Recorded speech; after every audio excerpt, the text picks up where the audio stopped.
Santa Maria, Ina ng Diyos, ipanalangin mo kaming makasalanan, ngayon at kung kami mamamatay. Amen. Narito ang alipin ng Panginoon. Maganap nawa sa akin ayon sa wika mo. Aba, Ginoong Maria, napupuno ka ng grasya. Ang Panginoong Diyos ay sumasa iyo. Bukod kang pinagpala sa babaeng lahat, at pinagpala naman ang iyong anak na si Jesus. Santa Maria, Ina ng Diyos, ipanalangin mo kaming makasalanan, ngayon at kung kami mamamatay. Amen. At ang salita ay nagkatawang tao. At nakipamuhay sa ating. Aba, Ginoong Maria, napupuno ka ng grasya. Ang Panginoong Diyos ay sumasa iyo.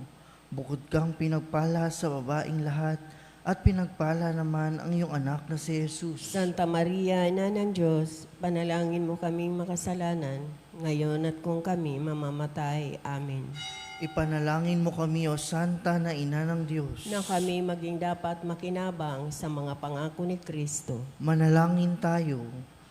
Panginoon naming Diyos, kasihan mo nawa ang aming mga kaluluwa sa iyong mahal na grasya, at yayamang dahilan sa pamamalita ng anghel ay nakilala namin ng pagkakatawang tao ni Jesucristong anak mo, pakundangan sa mahal na pasakit at pagkamatay niya sa krus.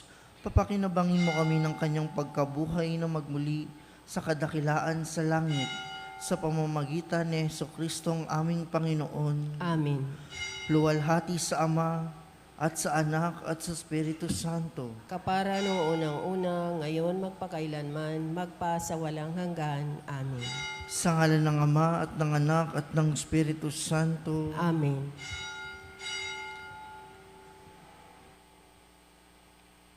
At ang mamumuno po sa ating banal na pagdiriwang ngayon ay ang ating pong Kora Paroko, Reverend Father Douglas D. Badong.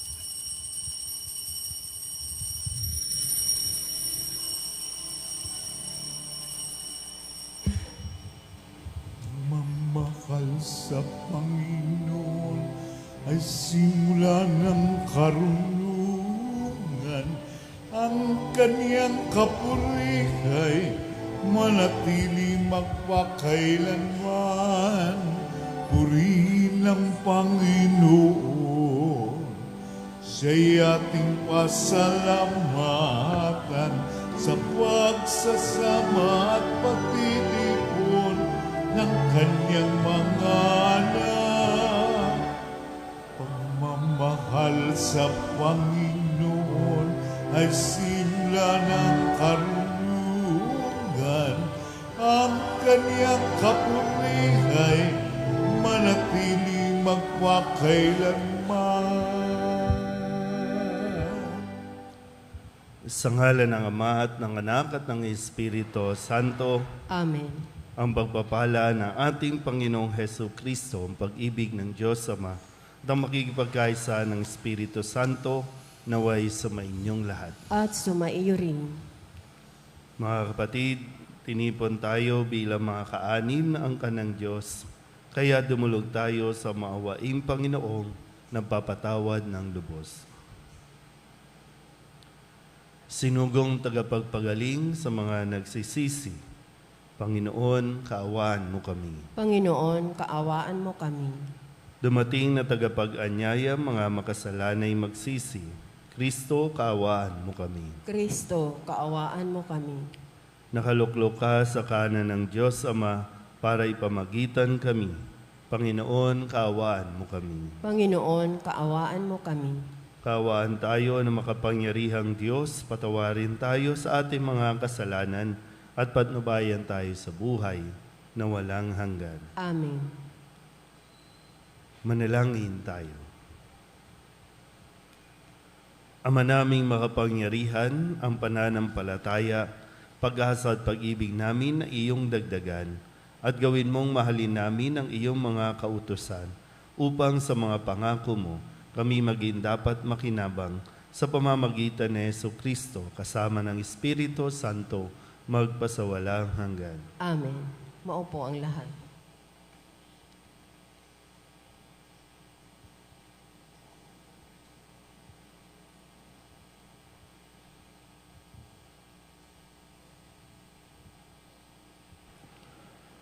Pagbasa mula sa sulat ni Apostol San Pablo sa mga taga-Efeso. Mga anak, sundin ninyo ang inyong magulang, alang-alang sa Panginoon, sapagkat ito ang nararapat.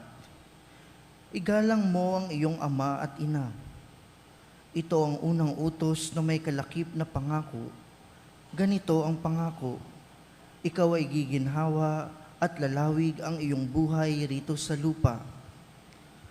Mga magulang, huwag ninyong ibuyo sa paghihimagsik laban sa inyo ang inyong mga anak dahil sa malabis ninyong kahigpitan. Sa halip, palakihin sila sa tuntunin at aral ng Panginoon. Mga alipin, sundin ninyo ang inyong mga Panginoon dito sa lupa ng buong galang, takot at katapatan na parang si Kristo ang inyong pinaglilingkuran. May nakakakita man o wala, ganyan ang gawin ninyo, hindi upang magbigay lugod sa mga tao, kundi dahil sa kayo'y lingkod ni Kristo at kusang loob na gumaganap ng kalooban ng Diyos. Maglingkod kayo ng may mabuting kalooban na parang sa Panginoon, at hindi sa mga tao lamang, sapagkat alam ninyong gagantihin ng Panginoon ang bawat mabuting gawa ninuman, alipin man o malaya. Mga Panginoon, maging mabuti kayo sa inyong mga alipin, at huwag silang pagbantaan, sapagkat alam ninyong kayo'y parehong alipin ng iisang Panginoon na nasa langit at walang itinatangi. Ang salita ng Diyos. Salamat sa Diyos. Salmong tugunan ang ating pong itutugon. Ang poong Diyos ay tapat, pangako niya'y magaganap. Tayo pong lahat. Ang poong Diyos ay tapat, pangako niya'y magaganap. Magpupuring lahat sa iyo, O Panginoon, ang iyong nilalang. Lahat mong nilikha ay pupurihin ka't pasasalamatan. Babanggitin nilang tunay na dakila ang iyong kaharian at ibabalitang tunay kang dakila at makapangyarihan. Tugon, Ang poong Diyos ay tapat, pangako niya'y magaganap. dakila mong gaway upang matalastas ng lahat ng tao. Mababatid nila ang kadakilaan ng paghahari mo. Ang paghahari mo'y sadyang walang hanggan, hindi magbabago. Tugon, Ang poong Diyos ay tapat, pangako niya'y magaganap. di ka bibiguin sa mga pangako, pagkat ang Diyos ay tapat. Ang kanyang ginawa, kahit ano ito, ay mabuting lahat. Siya'y tumutulong sa lahat ng tao na may suliranin. Yaong inaapi ay inaalis niya sa pagkagupiling. Tugon, Ang poong Diyos ay tapat, pangako niya'y magaganap. Tumayo po ang lahat. Hallelujah, hallelujah. Wikain mo, o nakikinig ako sa iyong mga salita. Hallelujah, hallelujah, hallelujah.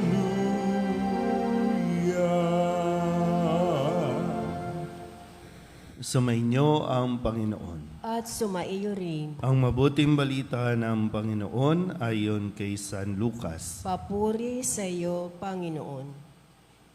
Noong panahong iyon, nagpatuloy si Jesus sa kanyang paglalakbay.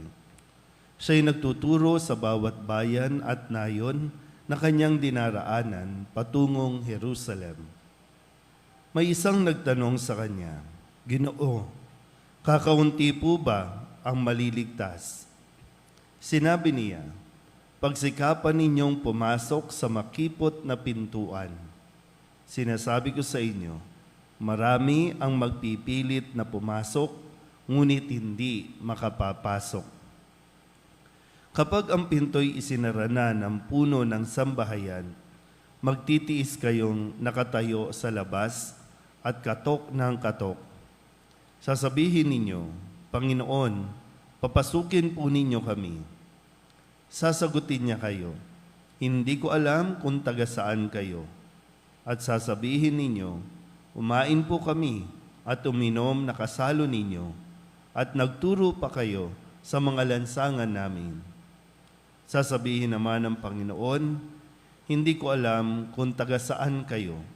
Lumayo kayo sa akin, kayong lahat na nagsisigawa ng masama.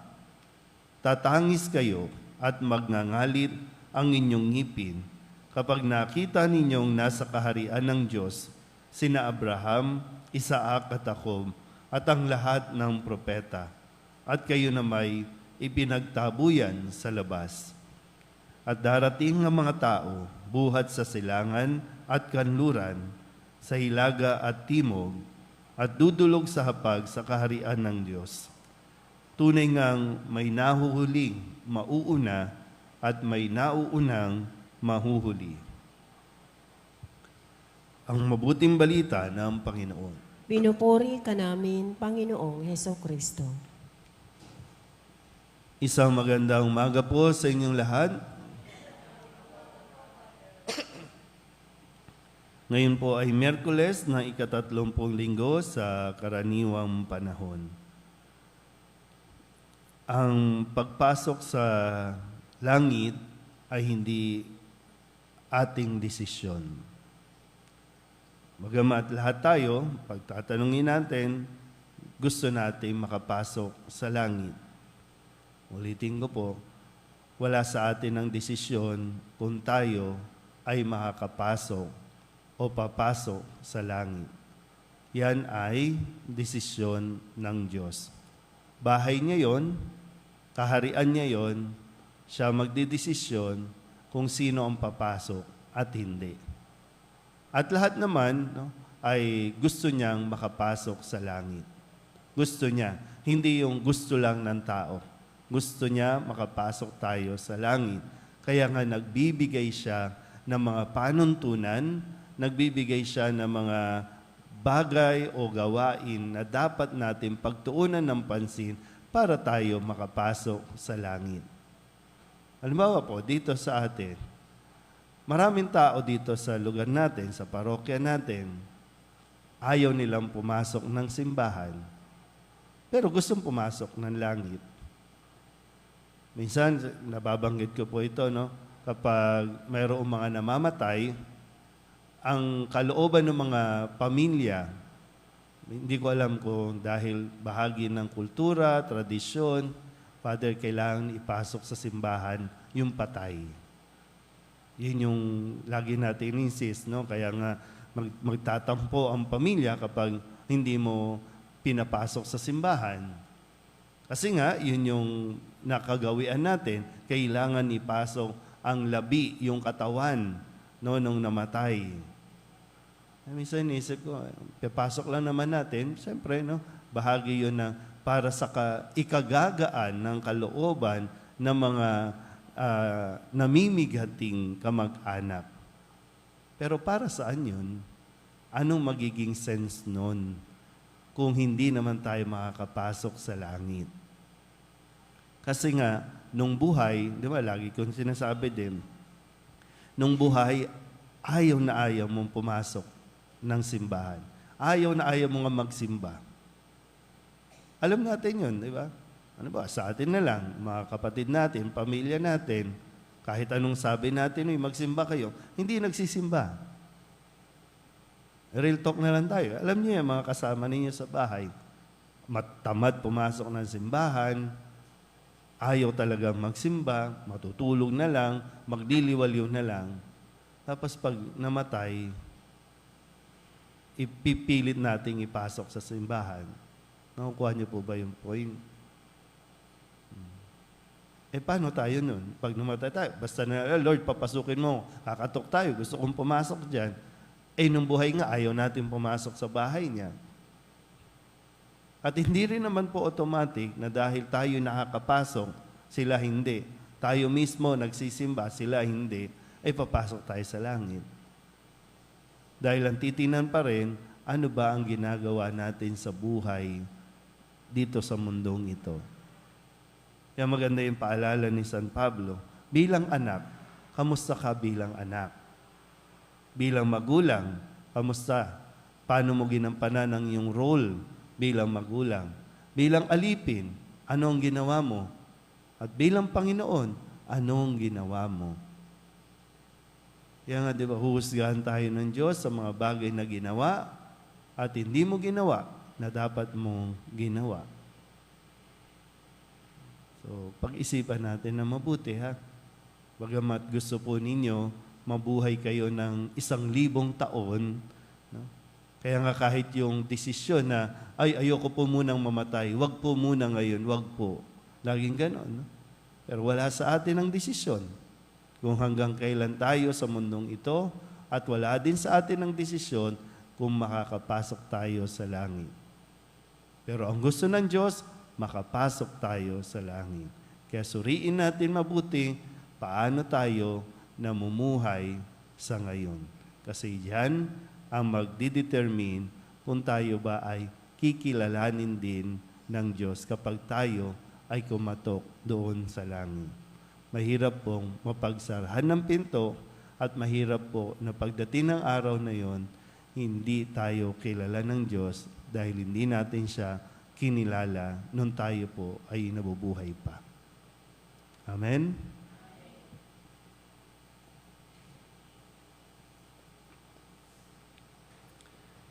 Hindi tayo makakasalo sa hapag ng Panginoon kung aasa lamang tayo sa sarili nating gawain. Tumugon tayo na may pananalig sa Kanyang paanyaya sa lahat ng tao na pumasok sa Kanyang paghahari. Mayroong kababaang loob, manalangin tayo.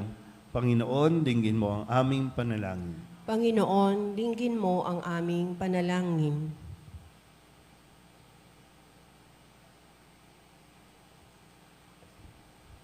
Ang mga miyembro ng banal na simbahan ng Diyos naway makisalo sa masayang hapag ng kaharian. Manalangin tayo sa Panginoon. Panginoon, dinggin mo ang aming panalangin. Ang mga gobyerno ng mga bansa naway igalang ang kalayaang pangrelihiyon at hayaan ng mga taong makinig at tumugon sa paanyaya ni Kristo. Manalangin tayo sa Panginoon. Panginoon, dinggin mo ang aming panalangin. Tayo naway maging seryoso sa ating mga Kristiyanong tungkulin at magsumikap na walang kapaguran na pumasok sa makipot na pintuan na mag-aakay sa atin sa buhay na walang hanggan. Manalangin tayo sa Panginoon. Panginoon, dinggin mo ang aming panalangin. Ang mga nagdurusa sa isip at katawan naway matanggap ang kanilang krus ng may pagtitiis. Manalangin tayo sa Panginoon. Panginoon, dinggin mo ang aming panalangin. Ang mga tapat na yumao naway tanggapin sa kaharian ng langit. Manalangin tayo sa Panginoon. Panginoon, dinggin mo ang aming panalangin. Idulog din natin sa Panginoon ang ating mga personal na kahilingan at mga panalangin para sa ating mga pamilya. Kasama din ang mga kahilingan ng mga nanonood sa online. Lahat ng mga misang pasasalamat, special na intensyon, agarang paggaling ng mga may sakit, ng lahat ng mga kaluluwa, hinihiling na ipagdasal sa misang ito.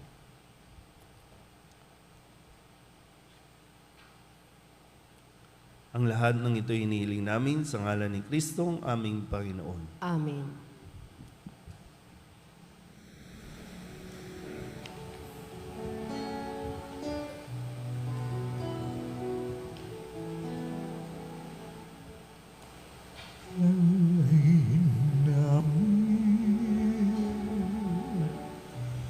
aming buhay.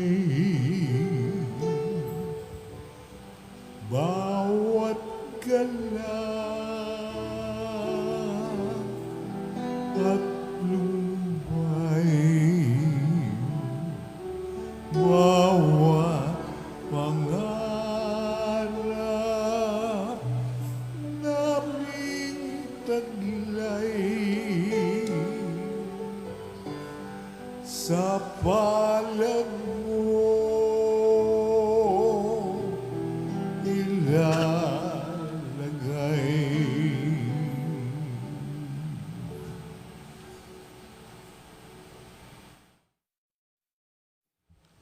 Manalangin kayo mga kapatid upang paghahain natin ng kalugdan ng Diyos amang makapangyarihan. Tanggapin nawa ng Panginoon itong paghahain sa iyong mga kamay, sa kapurihan niya at karangalan, sa ating kapakinabangan at sa buong sambayanan niyang banal. Ama naming lumikha, tunghayan mo ang mga alay na aming inihahain sa iyong kadakilaan upang ang paglilingkod na aming ginagampanan ay humantong sa iyong lalong ikadarangal sa pamamagitan ni Jesucristo kasama ng Espiritu Santo magpasawalang hanggan. Amen. Sumainyo ang Panginoon. At sumaiyo rin. Itaas sa Diyos ang inyong puso at diwa. Itinaas na namin sa Panginoon. Pasalamatan natin ang Panginoong ating Diyos. Marapat na siya ay pasalamatan. Ama naming makapangyarihan, tunay ngang marapat na ikaw ay aming pasalamatan. Ikinalugod mong likain ang sanlibutan na iyong pinagbabago at idinarangal sa pamamagitan ng iyong anak na kinalulugdan, kaya't utang na loob ng iyong mga itinatangi at ng mga banal na kapiling mong lagi ang iyong paggiliw at pagkakandili. Kaya kaisa ng mga anghel na nagsisiawid ng papuri sa iyo na walang humpay sa kalangitan, kami nagbubunyi sa iyong kadakilaan.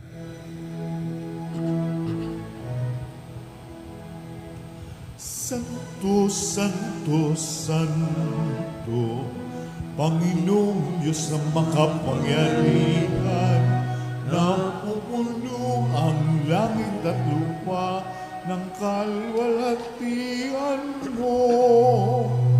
O sana sa kaitaasan, pinagpala ang paririto sa ngalan ng Panginoon.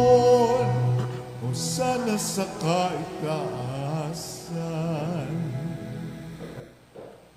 Ama naming banal, ikaw ang bukal ng tanang kabanalan, kaya't sa pamamagitan ng iyong Espiritu, gawin mong banal ang kaloob na ito upang para sa aming maging katawan at dugo ng aming Panginoong Hesu Kristo. Bago niya pinagtiis ang kusang loob na maging handog, hinawakan niya ang tinapay, pinasalamatan kaniya, pinaghati-hati niya iyon, iniabot sa kanyang mga alagad at sinabi, tanggapin ninyong lahat ito at kanin, ito ang aking katawan na ihahandog para sa inyo.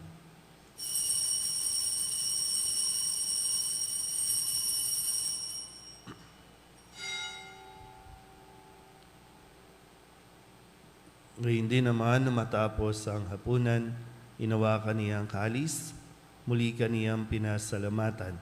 Iniabot niya ang kalis sa kanyang mga alagad at sinabi, tanggapin ninyong lahat ito at inumin. Ito ang kalis ng aking dugo, ng bago at walang hanggang tipan. Ang aking dugo na ibubuhos para sa inyo at para sa lahat, sa ikapagpapatawad ng mga kasalanan. Gawin ninyo ito sa pag-alaala sa akin.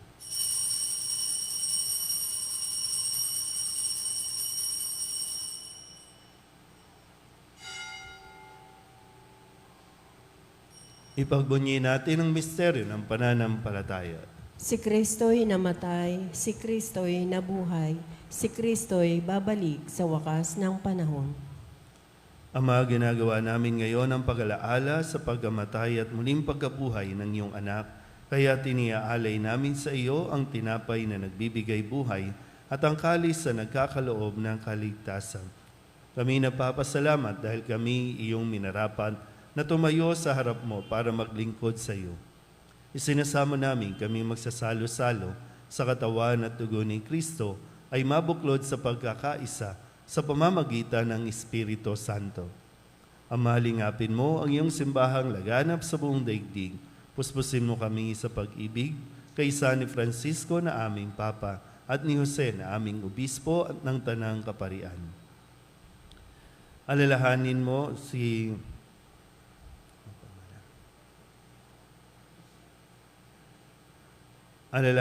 si Alicia na tinawag mo mula sa daigdig na ito. Nung siya'y binyagan, siya'y nakaisa ni Kristo sa pagkamatay. Ngayong siya'y pumanaw, naway makaisa siya ni Kristo sa pagkabuhay. Alalahanin mo rin ang mga kapatid naming nahimlay na may pag-asang sila'y muling mabubuhay, gayon din ang lahat ng mga pumanaw. Kawaan mo sila at patuloyin sa iyong kaliwanagan. Hawaan mo at pagindapating kaming lahat na makasalo sa iyong buhay na walang wakas. Kaysa ng mahal na Birhen Maria na ina ng Diyos, ng kabiyak ng puso niyang si San Jose. Kaysa ng mga apostol at ng lahat ng mga banal na namuhay dito sa daigdig na kalugod-lugod sa iyo, may pagdiwang nawa namin ng pagpupuri sa kararangal mo sa pamamagitan ng iyong anak na aming Panginoong Hesus Kristo. Sa pamamagitan ng Kristo, kasama niya sa Kanya, ang lahat ng parangal at papuri ay sa iyo, Diyos amang makapangyarihan, kasama ng Espiritu Santo, magpasawalang hanggan. Amen. Amen. Amen.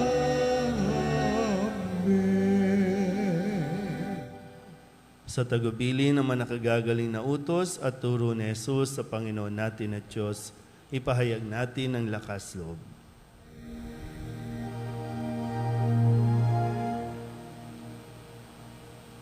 Ama namin, sumasalangit ka, sambahin ang ngalan mo. Mapasa amin ang kaharian mo, sundin ang loob mo. Dito sa lupa, para ng sa langit. Bigyan mo kami ngayon ng aming kakanin. Sa araw-araw at patawarin mo kami sa aming mga sala, para ng pagpapatawad namin sa nakakasala sa amin. At huwag mo kaming ipahintulot sa gusto, at iadya mo kami sa lahat ng masama. Hinihiling namin kami iadya sa lahat ng masama, pagkalooban ng kapayapaan araw-araw, iligtas sa kasalanan at ilayo sa lahat ng kapahamakan, samantalang aming pinananabikan ang dakilang araw ng pagpapahayag ng tagapagligtas naming sa Hesus Kristo. Sapagkat iyo ang kaharian at ang kapangyarihan at ang kapurihan magpakailanman. Amen. Panginoong Hesus Kristo, sinabi mo sa iyong mga apostol, kapayapaan ang iniiwan ko sa inyo, aking kapayapaan ang binibigay ko sa inyo. Tunghayan mo ang aming pananampalataya at huwag ang aming mga pagkakasala. Pagalooban mo kami ng kapayapaan at pagkakaisa ayon sa iyong kalooban, kasama ng Espiritu Santo, magpasawalang hanggan. Amen. Ang kapayapaan ng Panginoon ay laging sumainyo. At sumaiyo rin. Magbigayan po tayo ng kapayapaan sa isa't isa.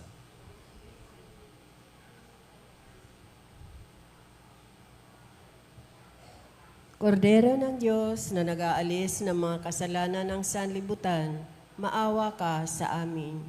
Kordero ng Diyos na nag-aalis ng mga kasalanan ng sanlibutan, maawa ka sa amin. Kordero ng Diyos na nag-aalis ng mga kasalanan ng sanlibutan, ipagkaloob mo sa amin ang kapayapaan. Ito ang kordero ng Diyos. Ito ang nag-aalis ng kasalanan ng sanlibutan. Mapalad ang mga inaanyayahan sa kanyang piging. Panginoon, hindi ako karapat-dapat na magpatuloy sa iyo, ngunit sa isang salita mo lamang ay gagaling na ako.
Manalangin tayo.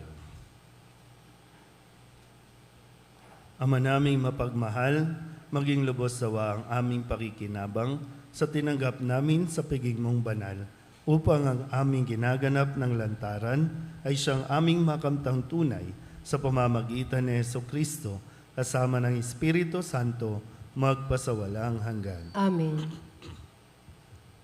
Muli po yung paanyaya, yung mga larawan po ng mga yumao nating mahal sa buhay ay pwede nyo na pong dalhin dito sa simbahan bilang paghahanda po sa paggunita sa mga kaluluwa ng mga yumao nating mahal sa buhay. Dalhin nyo lang po at sana hindi lang yung picture ang naririto, maging yung pamilya at kaanak ay magsimba po. Huwag nyo lang pong basta isabit o dalhin. Mahalaga po na ang pamilya ay makapaghandog ng panalangin at ang pamilya ay makapagsimba. Sumainyo ang Panginoon At sumaiyo rin. at pagpalain kayo ng makapangyarihang Diyos, Ama at Anak at Espiritu Santo. Amen. Tapos sa banal na misa, humayo tayo sa kapayapaan ni Kristo. Salamat sa Diyos. Magandang umaga po. Good morning, Father.